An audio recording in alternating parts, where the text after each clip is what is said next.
Hello, my name is Elaine Sanchez. I am the founder of Caregiver Help, and with me today is Tim Rocak. Tim has over 40 years experience working with and on behalf of people with disabilities. He's the former CEO of Garden Services. It's a Salem-based nonprofit organization that provides job training, employment, day activity services to approximately 400 people with significant disabilities throughout Oregon's Willamette Valley. I have known Tim for, I think, 20 years. When you first started working at Garden, my husband was on his board for about 24 years. And I just have to say, Tim, I'm so grateful that you are here. You always are a calm presence in the middle of chaos.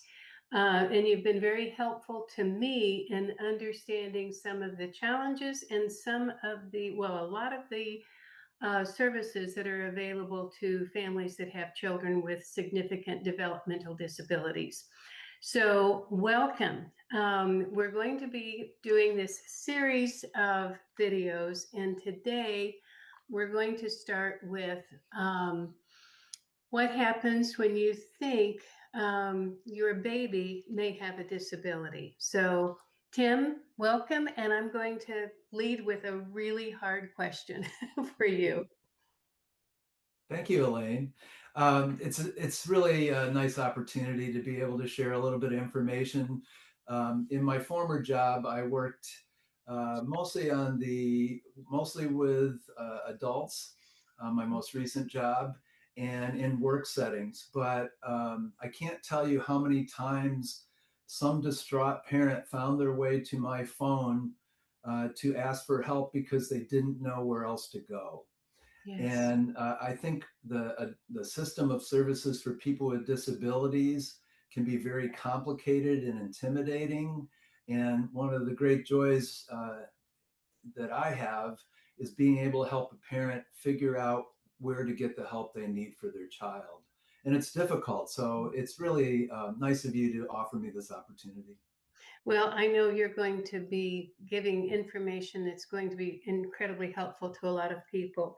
So let's start at the very beginning. Let's say that a family has a baby and they aren't sure, but they think that perhaps something isn't quite right. So where do they go? How does it start that how do you get past the fear of asking the question? And then where do you go if you get a diagnosis? Sure. And I think this is one of the more heartrending parts of the Mhm. journey. I'm a parent. I have two daughters. And when you have an infant or a child, one of the first things I think you do as a parent is want to know that they're okay, that they're developing at an appropriate rate, and that they're going to be okay. You have hopes and dreams for your child. And often you also have an instinct about what's right and what's not quite right. Mhm. Mhm. I think one of the hard things that people experience, and I've talked to moms who've shared this with me, with our own child, my wife and I had these conversations. You want everything to be all right. You want it so badly that you tend to put off looking for help to figure out if maybe something isn't quite Mhm. right or isn't developing at a normal rate. And so it's not an uncommon thing. And many parents have told me this. Well, Johnny didn't seem to be talking as soon as maybe some of his peers. But I know people and kids develop at different rates. And that's Mhm. true. They do. Boys and girls develop at different rates. Each child has their own developmental pathway. Mhm. And there's a real wide range of what's normal. And, sometimes kids start out a little slower. And those same kids at some point catch up and may actually surpass some of their peers. So there is a wide range of normal in child development. But I think as a parent, you have an instinct about that. And the best thing that I can say is listen to your instincts. So where would you start? With the pediatrician? Do you take a baby into the pediatrician and say, this is what my other child did, or at this stage, or this is what my friends' babies are doing? I think something isn't right. Then, Yes, I think yeah, that's a great place to start. Your pediatrician is testing it in some ways, either visually or actually doing an examination. They can do assessments. They have experience with other kids of similar ages. So your pediatrician is really a good source of information. But I think sometimes parents are even reluctant to ask their pediatrician because they're afraid of the answer. of And there's course. guilt. Um, I usually tell people it's okay to talk to other parents about their experiences too. It may be that your family who has an interest in your child, um, they're going to be a little less close to it, even though they love the child. And sometimes you may get different opinions from your family members that say, hey, you might want to check this out. So yes, I think to check those perceptions out, to be able to begin to verbalize those fears, that's a big hurdle for families to overcome. It certainly would be. Now, I'm thinking that there are some things that are obvious with an infant that is born perhaps with Down syndrome or cerebral palsy. So you would know when that child is born that they already have a disability, right? That's right. It's possible that you wouldn't know and it wouldn't become apparent for a period of time unless you've done some prenatal testing, Okay. or, like you said, there may be obvious disability upon birth or immediately after birth. But But also then, bear in mind that kids can acquire disability during the developmental years too, through injury or disease. I don't want to scare all the parents out there. no, Most kids are just fine, but disability is a dynamic process. It can begin pretty much any time during the developmental years, by things that are beyond our control in many cases. hmm hmm So when you think there is something wrong and you make an appointment, you start with the pediatrician, right? What is the next step? Well, I think you're right. It's important to talk to the pediatrician, and depending on what you hear, it may be a wait and see. It may be that nothing's obvious and that the child isn't developing some of the milestones they're not hitting quite yet, but it may not be at the point where there's reason to be concerned yet. So sometimes talking to your pediatrician, they may do testing or they may have feedback that relieves your concerns. It may be that your child is developing within the normal Yes. range. It's just we're all anxious about it Yeah. and concerned. And so you may get reassurance or you may get information that says, I should look into this further. Um, Probably Okay. one of the most important things that I can share today is that if you have a doubt, if you have a worry, address it. Get over your fear. Do it for your child. Do it for your family. And the reason that I say that is there are services called early intervention services available. Yes. And early intervention is critical, in the sense that there's lots of documentation that shows that children with disabilities, the sooner they get help, the better the outcomes. And so we're talking birth to age 5 for early intervention services. That's usually how they're defined. And your physician can suggest where you might find that, but often you can start early intervention services in coordination with your school district. Okay.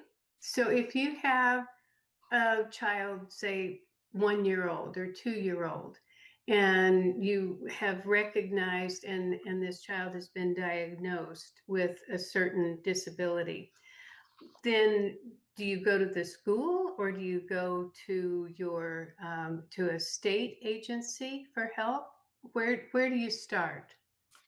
Um, Again, you can talk to your physician about that. One of the Yeah. things that you'll hear me say as we talk, and I don't mean to wimp out with a half answer, but um, how services are provided and how you access them varies widely across the states of the United States. Okay. And we're just speaking today about the United States. Hmm. I live in Oregon, and a lot of my work experience has been in Oregon, but the system in Oregon isn't necessarily the system that they have in New York State. Right. Generally, though, what you'll find is that counties, and in some cases provinces, but counties are generally the place where assessment and early intervention services originate. And also, it's kind of the hub for Okay. disability determination, which Mhm. allows you access to services. So if you were going to Google that for like we're in Oregon in Marion County, then would that be like Marion County Agency for Disability? I mean, I think we lump our aging and disability together Yeah, and again, that's organized differently in different in places. different places. The Yeah, terminology that is most commonly used, or that I've at least seen the most, is it would be Marion County Mental Health and Developmental Disability Services. got it. Okay. Okay. That I think that helps. If people know where to start looking, hopefully their doctor would share with them some resources so that they would know where to go. It occurs to me, Tim, that this would be an incredibly frightening and lonely journey. Um, we have support groups for people who are caring for loved ones who are aging, disabled, living with Alzheimer's, Parkinson's, that type of thing. And I think there are a lot of support groups that are out there serving that population. But when you have a child with a developmental disability, are there groups for them that help them support one another? Yes, and we'll talk more about that, Elaine, as Okay. we continue. Okay. I want to come back to something though that you unearthed. Um, I talked about the gateway to getting services or Mm-hmm. eligibility for services, Mm-hmm. and there are informal resources like moms groups. And I think I don't mean to invalidate that at all. Those are wonderful Mm-hmm. resources. They're not uniform though. And so you might be in a town where there's a moms group of moms with kids with disabilities that meet every couple of weeks. And that can be a tremendous resource. I've Mm-hmm. heard moms teaching other moms, and the comfort and the emotional support and the yeah, every child's unique, but some of the trials and difficulties and challenges and joys um, line up. Yes. So it's nice to know you're not alone. And Yes. also, moms teaching moms is a very powerful thing. Yes. Um, but the general entry to services is through a county program typically. And I Mm-hmm. mentioned developmental disabilities as opposed to just disabilities.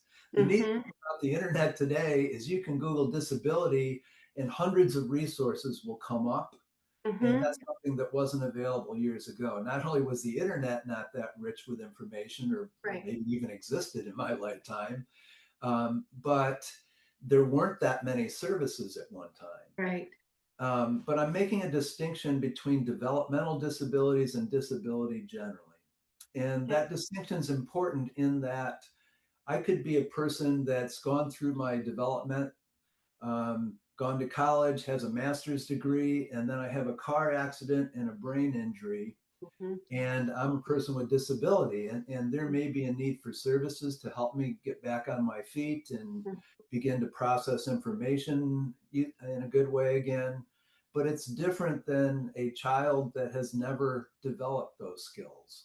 So if you Yes. think about it, a developmental disability occurs in the developmental years while you're acquiring language and balance and locomotion and uh, all kinds of learning that happens. And so uh, resources for children and then later adults or young adults with with developmental disabilities are somewhat unique and separate from disability services. That makes a lot of sense. Yeah. So thank you, Tim. In our next video, what we're going to be talking about is getting ready for preschool and school. And there are so many things to consider at this point, and I'm looking forward to getting your expertise on this. In the comments, we're going to be putting in a resource list that people can download. Do you want to explain that just briefly, Tim? Yes, first off, I want to say it's not a comprehensive list. Uh, it's a start. It's a place to point you. And there are all kinds of groups formed around particular disabilities. As an example, there is the Autism Yes. Society that focuses primarily on people with autism. Mm-hmm. There's United Cerebral Palsy. But there's also more general groups that are supporting families with a wide range of needs and disability issues. So one of the things that that sticks out to me, a lot of good services for children with disabilities originate through the school system. And Okay. there's one thing that we included that I know specifically says, how do you navigate through the school system? What kind of Yes. services can I expect and how do I get them? Yes. Yes.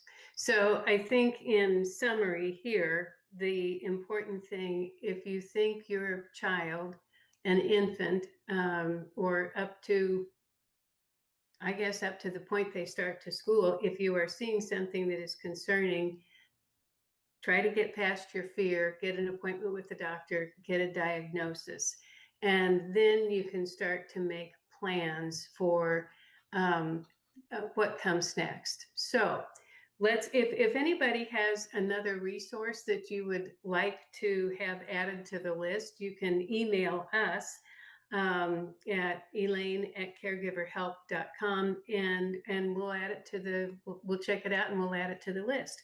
So for now, Tim, thank you. And we will be back soon with the next episode in supporting families and family members with disabilities. Thank you. Thank you, Elaine.